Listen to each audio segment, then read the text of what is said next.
Er is een enorme toeloop op gordelroosvaccinaties in Zeeland. De GGD zette dit jaar al 440 prikken tegen de ziekte die heel veel pijn veroorzaakt. Toen ik er middenin zat, heb ik tegen mijn man gezegd van het voelt alsof je snijdt in verbrand vlees. En verder in het Zeeuwse nieuws. 8 miljoen voor Zeeuwse mbo's. En gaan zij de winst pakken voor Zeeland?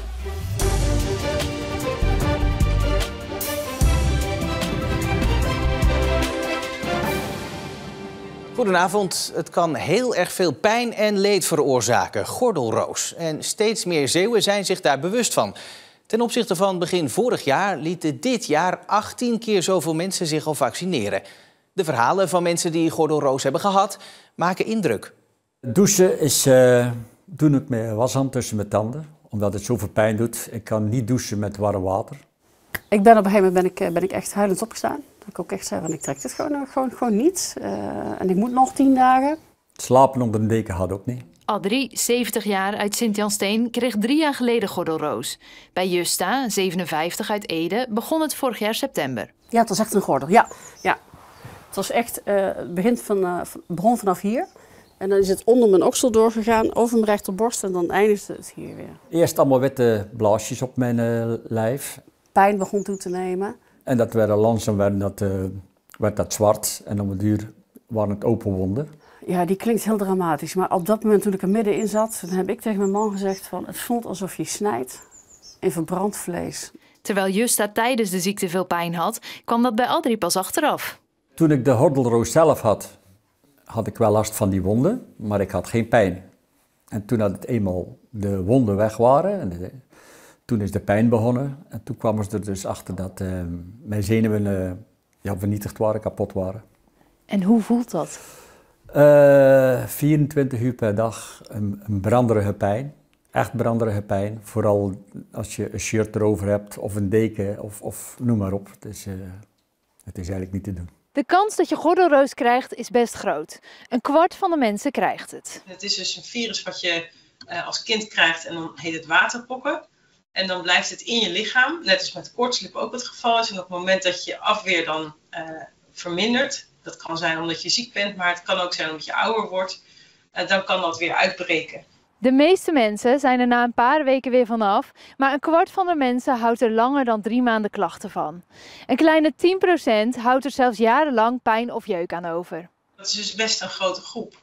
Als je nagaat dat enorm veel mensen in hun leven gordelroos gaan meemaken. Het gaat om echt heel veel, duizenden mensen. Hoe was dat voor u toen u te horen kreeg, ja, er is niks meer aan te doen? In eerste instantie is het een beetje jammer. Maar ik heb me daar vrij vlug over gezet en ik ga gewoon verder met mijn leven. Ik heb een heel goed leven. Maar ik moet wel steeds bezig zijn. Zolang ik bezig ben, schakel ik het een beetje uit. Maar als er echt een moment is om eens 's avonds op het gemak te zitten of zo, dan is het eigenlijk onbehaalbaar. Bij Justa zijn de klachten nog heel licht aanwezig. Maar ze heeft er wel iets anders aan overgehouden. De angst. Zuivere angst. Op welke manier? Dit ga ik toch niet nog een keer krijgen? Dit is toch echt wel eenmalig, mag ik hopen. De kans dat je een tweede keer gordelroos krijgt is klein. Maar Justa en Adrie nemen geen risico. Zij laten zich allebei vaccineren. Er is dus een vaccin, maar dat kost op dit moment nog een paar €100 en die moet je zelf betalen. 2 weken geleden lekte uit dat het kabinet van plan was om het vaccin gratis te maken. Maar of dat nu nog doorgaat nu het kabinet gevallen is natuurlijk de vraag. De Tweede Kamer wil een verbod op staalslakken, totdat duidelijk is of het gebruik ervan veilig en niet schadelijk voor het milieu is. De stemming daarover ging ondanks het vallen van het kabinet gisteren gewoon door. En met het besluit gaat de Kamer in tegen het demissionaire kabinet. Dat zegt dat het gebruik van het restproduct van de staalindustrie wel veilig is, mits het goed wordt toegepast. Het hing al in de lucht, maar nu is het zeker. Komende vrijdag rijden er helemaal geen treinen. Alleen in het midden van het land wordt gestaakt, maar omdat daar ook het plannen van de treinen gebeurt, ligt alles plat.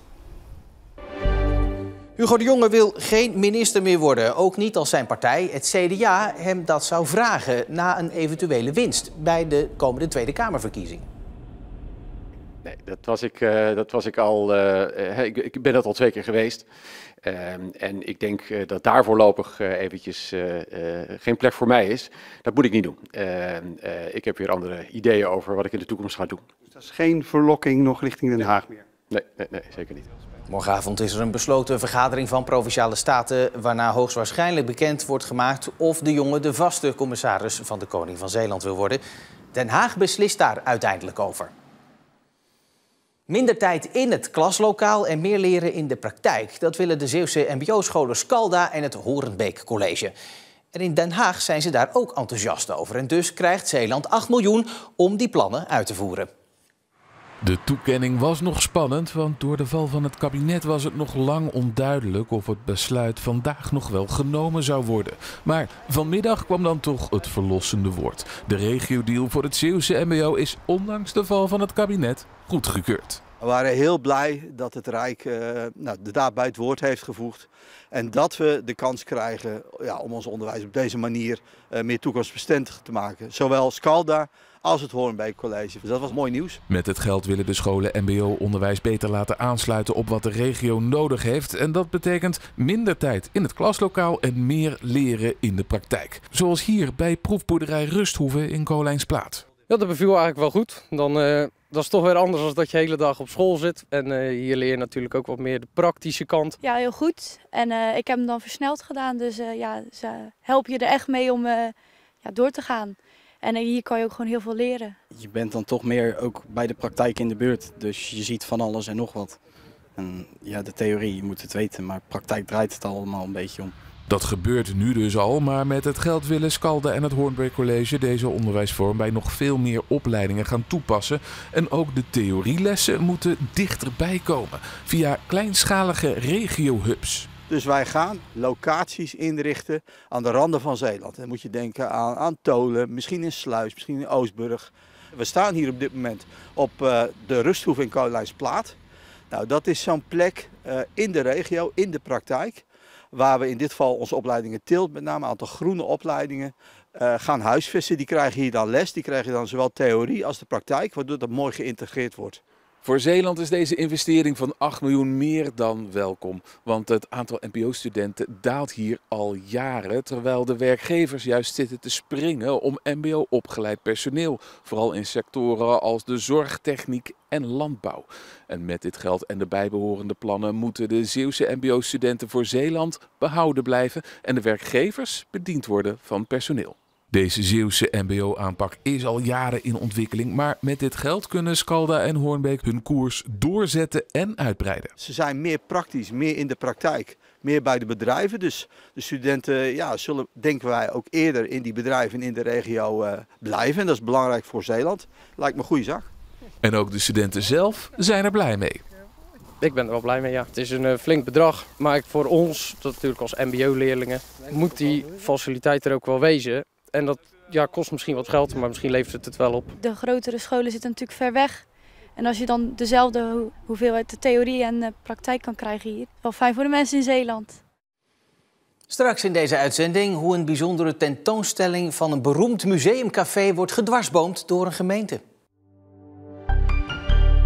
De Zeeuwse SP wil graag dat in alle dorps- en buurthuizen gratis de PZC te lezen is. Volgens de partij vergroot het de betrokkenheid van de inwoners en versterkt het vertrouwen in de politiek en journalistiek.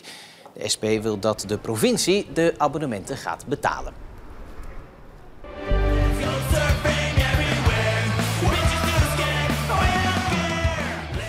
Zeeland wordt dit jaar op het Regio Songfestival vertegenwoordigd door Tarzan en de Beachwaiters. Ze leerden elkaar kennen als strandwacht in Vrouwenpolder.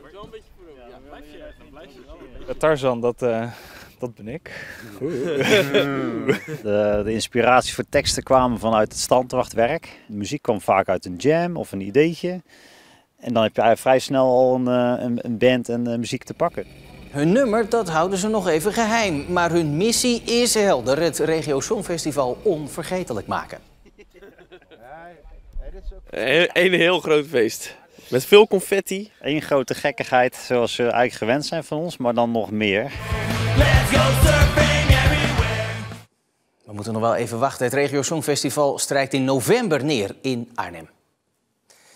Het is een begrip in Zeeuws-Vlaanderen, museumcafé Het Koekoeksnest in Nieuwvliet. Je kan er niet alleen een biertje drinken, maar je ook onderdompelen in een bonte verzameling Zeeuwse rariteiten. Alleen niet lang meer, want in oktober stopt het museumcafé vanwege een flinke huurverhoging. Voor eigenaar Ronald Spiessens en zijn zoon is de grote vraag waar zijn Zeeuwse museumstukken naartoe moeten. Zijn eerste idee was in zeecontainers in de achtertuin als een soort levensgrote kijkdozen. Maar daar stak de gemeente Sluis een stokje voor.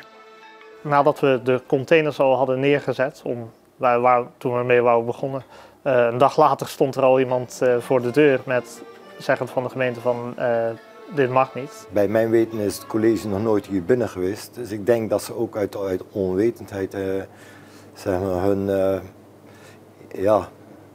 hun beslissing genomen hebben. En uiteindelijk na een lang wachten kwam er afgelopen zondag een brief binnen van dat de containers binnen 3 maanden weg moeten. Want blijkbaar is het boerengrond en mag het alleen maar daarvoor gebruikt worden. Ook al is het daar al iets van 40 à 50 jaar niet voor gebruikt.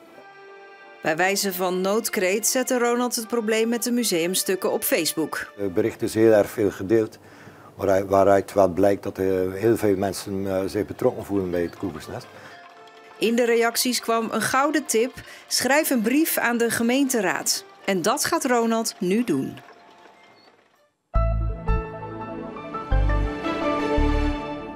We begonnen vandaag met vrij veel bewolking en spatje regen hier en daar. Maar gaandeweg de dag brak de zon vaker door en bleef het op veel plaatsen droog.